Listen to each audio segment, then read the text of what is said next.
اعوذ باللہ من الشیطان الرجیم بسم اللہ الرحمن الرحیم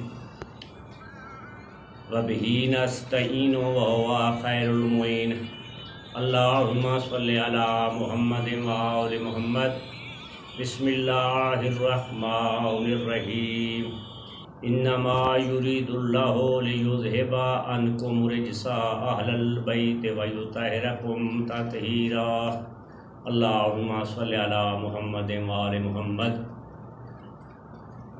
جیسا کہ مومنین آپ کو معلوم ہے کہ آج کل سوشل میڈیا پر یہ بات گردش کر رہی ہے حق زہرا کے متعلق۔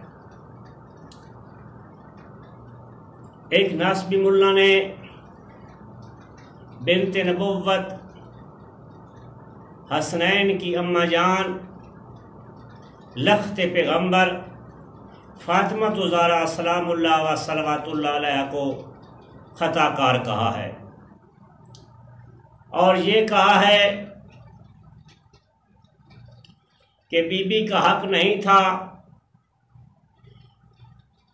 اور خلیفہ نے اس لیے بی بی کو حق نہیں دیا تھا چونکہ یہ صدقہ تھا، اور صدقہ جو ہے یہ آل رسول پہ حرام ہے۔ خلیفہ نے آل رسول کو حرام لقمہ کھانے سے بچانے کے لیے صدق دینے سے انکار کر دیا تھا۔ اب ہم نے دیکھنا یہ ہے کہ یہ حق مانگنے والی کون ہستی تھی؟ کیا یہ احکام شریعہ سے واقف نہیں تھی؟ کیا اس مقدس ہستی کو حلال اور حرام کے درمیان فرق نہیں تھا؟ ہم کسی کی توہین اور اہانت نہیں کرنا چاہتے، لیکن آل محمد کا دفاع کرنا اپنا مذہبی فریضہ سمجھتے ہیں۔ اب ہم نے دیکھنا یہ ہے کہ اکابرین اہل سنت نے اپنی اپنی معتبر کتابوں میں کیا علت ذکر کی ہے، کیا سبب ذکر کیا ہے کہ جس کی وجہ سے پیغمبر کی اکلوتی بیٹی کو اپنے باپ کے ورثہ سے محروم کیا گیا۔ یہ کتاب ہے سیرت حلبیہ، اس کی جلد 3 ہے اور صفحہ اس کا 512 ہے۔ ذکر خلافت ابی بکر ہے۔ اس میں عبارت یہ ہے کہ وفی کلام سبت بن جوزی انہ رضی اللہ تعالی عنہ کاتب لہا بفدق وداخل علیہ عمر وقال ما هذا فقال کتاب کتبت لفاطمۃ بمیراثها من ابیها فقال مما اتنفق علی المسلمین وقد حربتک العرب کما ترى ثم اخذ عمر الکتاب فشقہ۔ اس کتاب میں یہ سبت بن جوزی کا قول نقل کیا گیا ہے کہ جب خلیفہ صاحب دلائل دینے سے عاجز آ گئے اور بی بی کے دلائل نے اس کے دلائل پر غلبہ حاصل کر لیا، تو اس نے جناب زہرا سلام اللہ و صلوات اللہ علیہ کو اپنے بابا کی طرف سے ملنے والی میراث یعنی فدق لکھ کر دے دیا۔ وداخل علیہ عمر، اتنے میں دوسرے خلیفہ دربار میں آئے۔ وقال ما هذا، دوسرے خلیفہ نے پوچھا کہ یہ کیا چیز ہے؟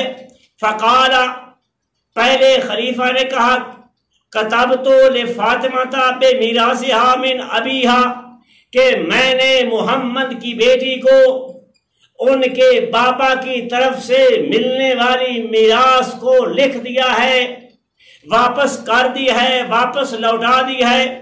فقال مما اتنفق علی المسلمین، دوسرے صاحب نے کہا کہ اگر تو زہرا کو میراث واپس پلٹا رہا ہے تو مسلمانوں پر کیا چیز خرچ کرے گا، ملک کا نظام کس چیز کے ذریعے چلائے گا؟ وقد حربتک العرب کما ترى، جس طرح تو دیکھ رہا ہے کہ عرب جو ہے وہ ہمارے ساتھ جنگ کرنے کے لیے تیار ہو چکے ہیں۔ یہ کہہ کر ثم اخذ عمر الکتاب فشقہ،